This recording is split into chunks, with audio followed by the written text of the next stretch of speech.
So hey Company 008, it's Xiant again, and today I want to talk briefly about having multiple titles from a series in your library and the benefits of coming into a series late. For example, I came into Battlefield with Bad Company 2 about midway through its life cycle, so I'm more of a Battlefield 3 Battlefielder than I am a Bad Company 2 Battlefielder. But I know enough about Bad Company 2 that I can make judgments about it. The same goes for Call of Duty, and I'll get into that briefly. Mostly because EA really wants a yearly title, which they might have with Respawn, they may have with Battlefield going back and forth, like Culprit said in his latest video. So let's start with Battlefield.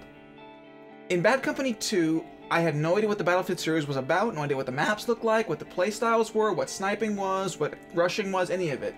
I came from a primarily console Killzone background, followed closely by 2.5 years of Team Fortress 2, which is quite different than Battlefield Bad Company 2 is.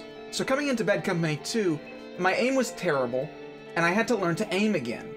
Mostly, unfortunately, by being a Wookiee, and while I could talk about that here, I've talked about it in other places around YouTube, so I may direct you there, but for right now I want to focus on the benefits of coming in late to a series. So like I say, I came in about halfway through Bad Company 2's life cycle, around early 2001.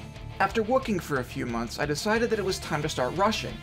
And by that time, enough people had a knowledge of the maps from rushing and from their own Battlefield experience that I could gain the benefits of their experiences. So for example, when I went to a rush map, I was no longer with a bunch of noobs, like I had been at the beginning. I had, instead, a whole bunch of strong players on my team sometimes, and I could watch them from the sidelines, what they did, how they moved, where they hid, where they armed from, how they armed, how they disarmed, how they shot rockets out of the air, how they navigated the map in such a way as to successfully plant an MCOM station. Now, of course, there were times when I got my ass handed to me, and rightfully so. As a newer rusher, as a person who wasn't quite used to the almost twitchy nature of Bad Company 2's gunplay, it's more Battlefield 3 twitchy than Bad Company 2 is. But when I didn't know everything I needed to know, I spent a lot of time going around just dying, rushing the MCOM stations, because when I play Rush, I rush constantly. And without knowing exactly where I need to go when I'm rushing, there's not really a point to rushing in the first place, you're just an extra ticket bleed. But that taught me something as well, because I got to learn where to defend from, or where to attack from, because I would watch the attackers come up, or I would try to predict where they were going to go after a certain MCOM set.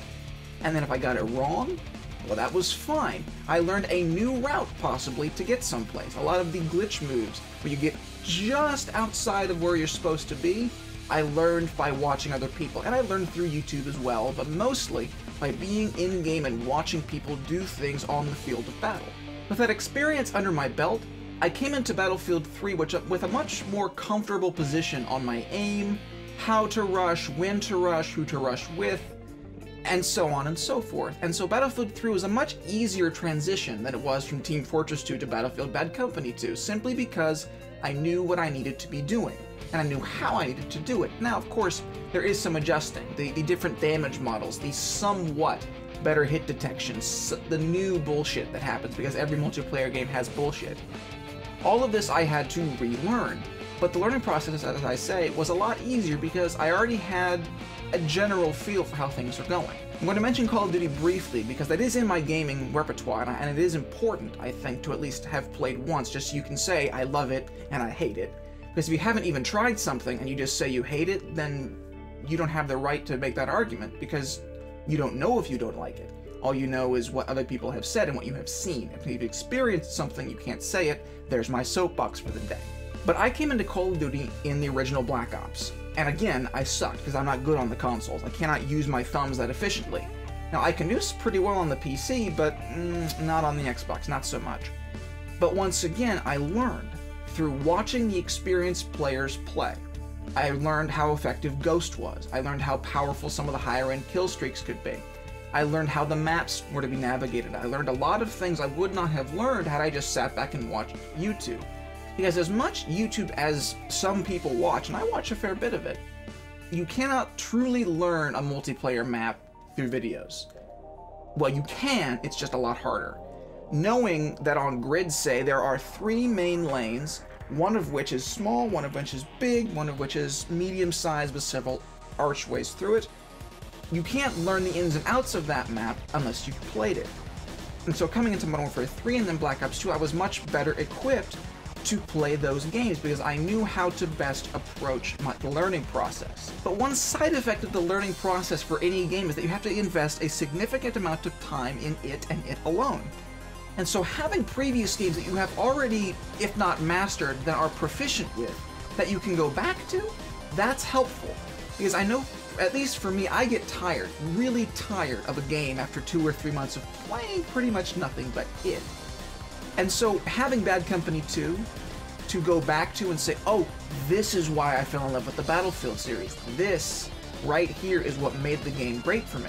Or going back to Modern Warfare 2, or going back to COD 4, or going back to Battlefield 1943 or 1942, or any previous title in the series. Going back to Final Fantasy VII, if you're tired of the new anime-ish style Final Fantasies, going back to where it all started for you, that's important. Because as long as these games are out without any true sequel to them, we have to have some way of bridging the gap, because eventually you will just be bored. Because even with all the content these developers put out, you will exhaust yourself. And being able to come back with fresh eyes every now and again will allow you to play the games you love for a lot longer than you would have otherwise.